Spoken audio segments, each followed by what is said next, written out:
ఇలా రామచంద్రరావు పోతాడు అక్కడికి పోయి మీకు అన్యాయం జరుగుతున్నది మీ 5,000 కోట్ల రూపాయలతోని ఇగో కోట్ల రూపాయలు దోచే సంస్కృతి ఉన్నది కాబట్టి ఇట్లా ఇగో కాళేశ్వరంలో ఇట్లా కోట్ల రూపాయలు దోచుకున్నట్టు ఇలా కాంగ్రెస్ ప్రభుత్వం అట్లా చేస్తుందనే ఆలోచనతో ఉన్నారు. మొత్తం ఎక్కడి నుంచి 2 గండిపేట హిమాయత్ సాగర్ నుంచి గట్కేసర్ దాటేంత వరకు ఉన్న ఆ స్ట్రెచ్లో ఎంత ఖర్చు పెడితే మనం కట్టొచ్చు అనేది ఇంకా రిపోర్టే కన్సార్షియం వాళ్ళు ఇవ్వలే. అలాంటప్పుడు బాపు ఘాటుకు 5,000 కోట్లు పెడుతున్నదని చెప్పిన దగులు బాచేవాడు వాడిని రమ్మనండి.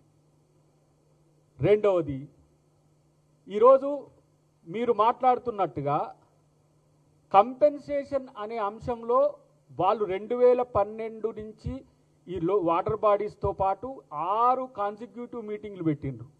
6 మీటింగ్లలో మినిట్స్ ఏమున్నది అని అంటే ఒక 10,000 కోట్ల రూపాయలు రిహాబిటేషన్ కొరకు వాళ్ళకి వెచ్చించాలని మీరే రాసిండ్రు. అప్పుడు ఎవరు సోకాల్డ్ తొక్క కేటీఆర్ఏ మంత్రి ఆ రోజు. మరి మీరు 6 మీటింగ్లలో దీని ప్రక్షాళన కొరకు R&R ప్యాకేజ్ ఎట్లా పెట్టిండ్రు? R&R ప్యాకేజ్ను మీరు పెట్టిన దాన్ని కంటిన్యూ చేస్తామంటున్నాం కదా, ఇంకా అది మొదలే కాలేదు కదా. దీని ప్రచారం బీఆర్ఎస్ వాళ్ళు ఒకరోజు పోతారు, బీజేపీ వాళ్ళు ఒకరోజు పోతారు, ఒకరోజు మూసీలో పన్నారు అంటే ఎంత 3 గంటలు 2 గంటలు 11 గంటల వరకు ముచ్చట్లు పెట్టుకొని 3 గంటలకు లేచిపోయిందట. కాబట్టి ఇలా ముఖ్యమంత్రి గారు ప్రిస్టేజియస్గా నేను చెప్పినగా నదీ జీవనం అనేది ప్రపంచ జీవనం. నది పక్కన ఉండేది, నది పక్కన ఉండేటోళ్ళని ఎవరు పక్కన పెడుతున్నారు? మంచి నీటినిద్దాము, మంచి మూసీని ప్రక్షాళన చేద్దామంటే మూసీ రిజర్వేషన్ వద్దు. ఇక మా ముఖ్యమంత్రి గారు చెప్పినట్టు సబర్మతి చేసుకోవచ్చు, లేకపోతే వాళ్ళు యమునా చేసుకోవచ్చు, ఇంకెక్కడైనా చేసుకోవచ్చు. ది గ్రేటెస్ట్ సిటీస్ బిల్ట్ అయినే నదుల పక్కన. ఈరోజు మీరు న్యూయార్క్ చూడండి, లేకపోతే థేమ్స్ నది పక్కన ఉన్న ఏదైతే లండన్ నది చూడండి, ఇట్లా ఎక్కడైనా సరే ఈరోజు మురికి కాలువలా ఉన్న మూసీని గడుపుకుంటామనేసరికి ఈ నాయకులకు ఇదొక సమస్య వచ్చిన పరిస్థితి. కాబట్టి ప్రజలకు మేము చెప్పేది ఒకటే, ఎవరి భూమి అక్రమంగా లాక్కోవడానికి అవకాశం లేదు. 11,000 పైచీలకు నిర్వాసితులు ఉంటారు, వాళ్ళకి కంపెన్సేషన్ ఇస్తాం. బాపు ఘాట్ కట్టేది టూరిజంకు సంబంధించిన భూమిలనే కానీ ఎవరి ఇండ్లు కూలగొట్టి కాదు. ఇది ప్రచారం చేస్తున్నారు, ఇది తప్పుడు ప్రచారం చేస్తున్నారు. కాబట్టి ఇలాంటి వాటిని నమ్మకండి. ముఖ్యంగా బీజేపీకి బీఆర్ఎస్కు కేవలం ఇది కడితే ముఖ్యమంత్రి గారికి పేరు వస్తుందనే ఉద్దేశంతో చేస్తున్న పరిస్థితి. ఇక చివరగా ఒక్క అంశం చెప్పి నేను ముగిస్తా. లక్ష్మణన్న గారికి ఏంటంటే కొంచెం మంత్రి గారు కాబట్టి కొన్ని అడ్డం వచ్చినాయి. నిజంగా చెప్పాలంటే కాళేశ్వరం లాంటి అవినీతి చేసినోన్ని నడి బజార్లో ఉది తీస్తారు. ఇట్లాంటి అవినీతి చేస్తే బద్మాషుల్లాగా మాట్లాడుతున్నారు. ప్రజల సొమ్ము దోచుకున్నప్పుడు ఉండొద్దు ఈ సోవి. పేద ప్రజల నోటికాడి సొమ్ము. ఇవాళ మేము ఇలా ఎడికి పోయేస్తున్నాం, కాచిగూడ హాస్టల్ కాడికి పోయేస్తున్నాం మంత్రి గారి నేతృత్వంలో, అంబేద్కర్ భవన్ కాడికి పోయేస్తున్నాం. కరెంటు కట్ చేసిండ్రు, హాస్టళ్ళు మూసేసిండ్రు.